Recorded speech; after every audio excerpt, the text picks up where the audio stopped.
কেমন ভালোবাসে নবী আম্মা খাদিজা কেমন ভালোবাসে নবী আম্মা খাদিজা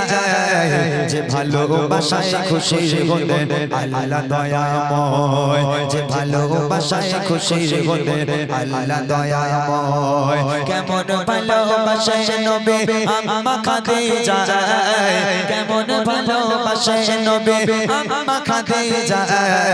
যে ভালোবাসায় খুশি হলেন আল্লাহ দয়াময় যে ভালোবাসায় খুশি হলেন আল্লাহ দয়াময় ধনী ঘরের মেয়ে হয়ে আম্মা খাদিজা নবীর কাছে এসে বলে করব জিনিকা ধনী ঘরের মেয়ে হয়ে আম্মা খাদিজা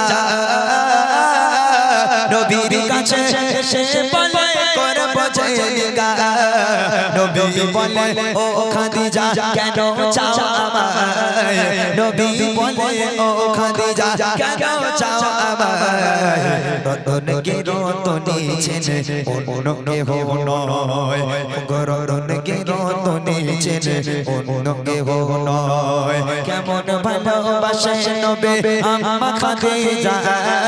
কেমন ভালোবাসে নবী আম্মা খাদিজা যে ভালোবাসায় খুশি হলেন আল্লাহ দয়াময় যে ভালোবাসায় খুশি হলেন আল্লাহ দয়াময় দিনের দাওয়াত দিতে গেলেন আমার নবী যখন দিনের দাওয়াত দিতে যেতেন কোনদিন রাত একটা কোনদিন দুটো কোনদিন তিনটে আল্লাহ রসুলের কোনো ঠিক ঠিকানা থাকতো না রাত বেরাত আল্লাহ রসুল দিনের দাওয়াত দিয়ে বাড়িতে আসতো আল্লাহ রসুল বাড়িতে এলো দরওয়াজার সামনে দাঁড়িয়ে একটা দিনের জন্য দরওয়াজায় দুবার এরকম টোকা মারার প্রয়োজন হয়নি দিনের দাওয়াত দিয়ে এলো দরওয়াজার কাছে দাঁড়িয়ে একবার শুধু এরকম টোকা মারলো দরজা খুলে গেল আল্লাহ রসুল আম্মাজান খাদিজাকে বলছো খাদিজা তুমি কি সারা রাত ঘুমাও না কেন না আমি যখনই আসি একবার দরওয়াজায় টোকা মারার সাথে সাথে তুমি কেমন করে দরজা খোলো খাদিজা তুমি কি সারা রাত ঘুমাও না তখন আম্মাজান খাদিজা বলেছিল হে আমার স্বামী হে আল্লাহর পয়গম্বর আপনি যখন বাইরে থাকেন আমি খাদিজা ঘুমোতে পারি না বড় টেনশন হয় বড় ভয় হয় না জানি কাফেরের আপনার উপর কোনো আক্রমণ করলো কিনা কাফেরের আপনার কোনো ক্ষতি করলো কিনা এই টেনশনে আমি খাদিজা ঘুমোতে পারি না সারা রাত আপনার জন্য দরওয়াজায় গোড়ায় বসে থাকি কেমন স্ত্রী আর আমার বাড়ির বউয়েরা বাপ রে বাপ ছেলে যদি রাত 12টা 1টার দিকে কাজ থেকে বাড়ি আসে বউ তো কোনো হুঁশ নেই সে জান্নাত থেকে ঘুরে বেড়াচ্ছে একদম ছেলে দরজা টোকা মারা দূরের কথা কিল মেরে ঘুষি মেরে শেষ পর্যন্ত খোলে না বলে এক লাথি মেরেছে দরজা ভেঙে গেল তাও আমার মায়েদের ঘুম ভাঙে না বুঝতে পারলে আমার স্বামীর পায়ে তলায় নাকি আমাদের জান্নাত ওরে আল্লাহ কি ভালোটাই না স্বামীরে বাসে আল্লাহ রসুল এবং আম্মাজান খাদিজা কি ভালোবাসতো কবি লিখছে দেখেন দিনের দাওয়াত দিতে নবী যায় গো দারে দারে অপেক্ষাতে বসে থাকে বিবি নিজের ঘরে দিনের দাওয়াত দিতে নবী যায় গো দারে দারে অপেক্ষাতে বসে থাকে বিবি নিজের ঘরে দরজা টোকা দেবার সাথে দরজা খুলে যায় দরজা টোকা দেবার সাথে দরজা খুলে যায় বিবি বলে আপনি ছাড়া ঘুম নাহি হয় গো বিবি বলে আপনি ছাড়া ঘুম নাহি হয় কেমন ভালোবাসে নবী আম্মা খাদিজা কেমন ভালোবাসে নবী আম্মা খাদিজা যে ভালোবাসায় খুশি হলেন আল্লাহ দয়াময় যে ভালোবাসায় খুশি হলেন আল্লাহ দয়াময় এইবারে শোনেন একদিন আল্লাহ রসুল বাড়িতে এলো দরওয়াজায় টোকা মারলো দরজা খুলে গেল আল্লাহ রসুল আম্মাজান খাদিজাকে দেখে হাউমাউ করে কেঁদে উঠেছে আম্মাজান খাদিজা বলছে হে আমার স্বামী আপনি কাঁদছেন কেন কি হয়েছে কি বেয়াদবি হয়েছে বলছে না খাদিজা বেয়াদবি নয় আমি দেখতে পাচ্ছি তুমি যে জামাটা তুমি যে পোশাকটা পরে আছো আম্মাজান খাদিজার গায়ের পোশাকটা এমন ভাবে ছিঁড়ে গেছে ও জামা সেলাইও করা যাবে না কাবলিও মারা যাবে না এই দেখে আল্লাহ রসুল কেঁদে ফেলেছে ও খাদিজা তুমি কোন ঘরের মেয়ে খাদিজা তোমার আব্বাজানের এত সয় সম্পত্তি এত জায়গা জমি সোনা দানার মালিক তুমি খাদিজা আজকে দেখো তুমি আমার কাছে এসে তোমার জামার অবস্থা দেখো এমন ভাবে ছেঁড়া আমি ওই জামাটা সেলাইও করে দিতে পারবো না। ও খাদিজা, আমি তোমাকে ভালো রাখতে পারলাম না। আম্মাজান খাদিজা আল্লাহ রসুলকে জড়িয়ে ধরে বলল, হে আমার স্বামী, আমি কোনোদিন আপনার কাছে কষ্ট পাইনি, আলহামদুলিল্লাহ আমি খুব সুখে আছি, ভালো আছি। তবে আমার 3টে আবদার আছে, কোনোদিন তো কিছু চাইনি, 3টে আবদার আছে, রাখবো, আপনাকে বলবো, আপনি কি রাখবেন? আল্লাহ রসুল বলছে, বলো খাদিজা, কি আবদার তোমার? আম্মাজান খাদিজা বলছে, আমার প্রথম নম্বর আবদার হলো, আমি খাদিজা যেদিন ইন্তেকাল হয়ে যাব, যেদিন মারা যাব, ওই দোকান থেকে কাফন কিনে পড়ালে হবে না, তাহলে আপনার এই পিরান, আপনার এই জুব্বা মোবারক আমাকে কাফন করে দিতে হবে। দ্বিতীয় প্রশ্ন হলো যখন আমাকে কবরে শোয়ানো হবে, তখন কবরে আপনি নিজে নামবেন, কবরে শোয়ানোর আগে কবরে নিচে নামবেন, কবরে নেমে কবরের 4-5টা একবার হাঁটবেন, কেননা আমি খাদিজা বড় কবরের আযাবের ভয় পাই। যদি কবর আমাকে আযাব দেয়, আপনার পায়ে ছাপ থাকলে কবর আর আযাব আমাকে দিতে পারবে না। আর দ্বিতীয় নম্বর প্রশ্ন হলো, মুনকার নেকির ফারিস্তারা যতক্ষণ আমার কবরের সওয়ালের জবাব না করবে, আমার কবরের পাশে থেকে আপনি উঠতে পারবেন না, কবরের ধারে আপনাকে বসে থাকতে হবে। এই 3টে আবদার আমার রাখবেন? আল্লাহ রসুল বলল, খাদিজা, তোমার 3টে আবদার আমি মেনে নিলাম, তোমার 3টে আবদার আমি পূরণ করবো। আমার মায়েরা কিরাম আবদার করে, এই দেখো আমি মরে গেলে একটু ভালো করে কাপড় টাপন পরে একটু দোয়া করো, আমার মায়ের এরম আবদার করে। ওই রাম না বলে, এই দেখো ঈদ হয়ে গেল, দীঘায় যাবেন না, একটু সেই মন্দারমণি কোথায় পুরী একটু যাবে না, তুই বললে ঈদের পরে মাইনে পাবে, সেটা দামি শাড়িতে বলে দেবেন না। আমার মাদের এসব আবদার। কিন্তু আম্মাজান খাদিজার আবদার কি ছিল, কবি লিখছে দেখেন, বিবি বলে ওগো স্বামী,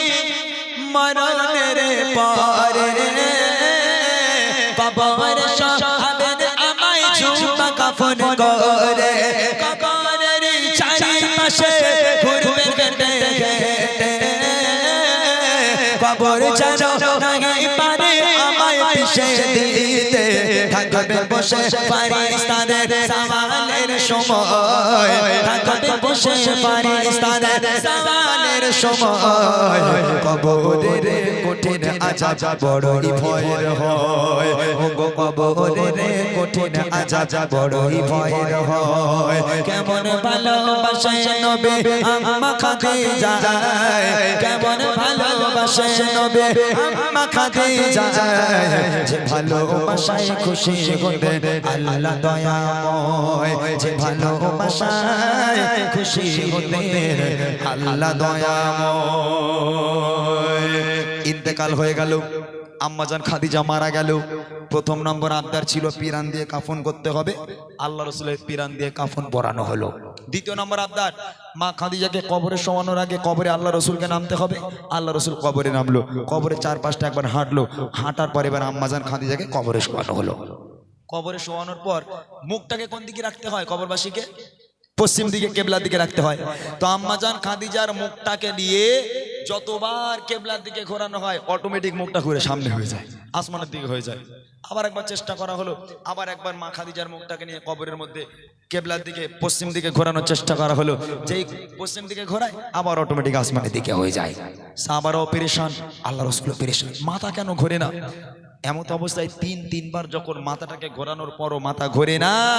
পশ্চিম দিকে ঘোরে না, আসমানের দিকে হয়ে যায়, তখন আল্লাহ পাক খবর পাঠায়, আমার বন্ধু চিন্তা করবেন না, চিন্তার কারণ নেই। আমি আল্লাহ চাই না খাদিজার মুখটা পশ্চিম দিকে হয়ে থাক, কেননা খাদিজা দ্বীন ইসলামের জন্য,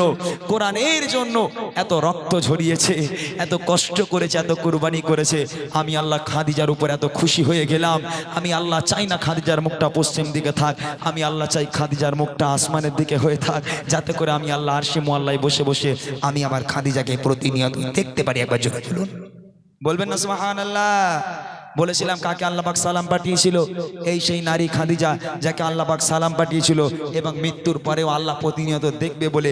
মুখটাকে আসমানের দিকে করে নিল। এই হলো সেই খাদিজা। শেষ কথা কবি লিখছে, খাদিজাকে কেবেলাতে মুখ করে, ততবারে আসমানের ওই দিকে যায় যে ঘোরে, যত সময় খাদিজাকে কেবেলাতে মুখ করে, ততবারে আসমানের ওই দিকে যায় যে ঘোরে। আল্লাহ বলে, ও গো নবী চিন্তার কিছু নাই, আল্লাহ বলে, ও গো নবী চিন্তার কিছু শোনায় খাদিজাকে দেখবো বলে আমি সর্বদাই ওগো খাদিজাকে দেখবো বলে আমি সর্বদাই কেমন ভালোবাসে নবী আম্মা খাদিজা কেমন ভালোবাসে নবী আম্মা খাদিজা যে ভালোবাসায় খুশি হতে আল্লাহ দয়াময় যে ভালোবাসায় খুশি হতে আল্লাহ দয়াময় যে ভালোবাসায় খুশি হতে আল্লাহ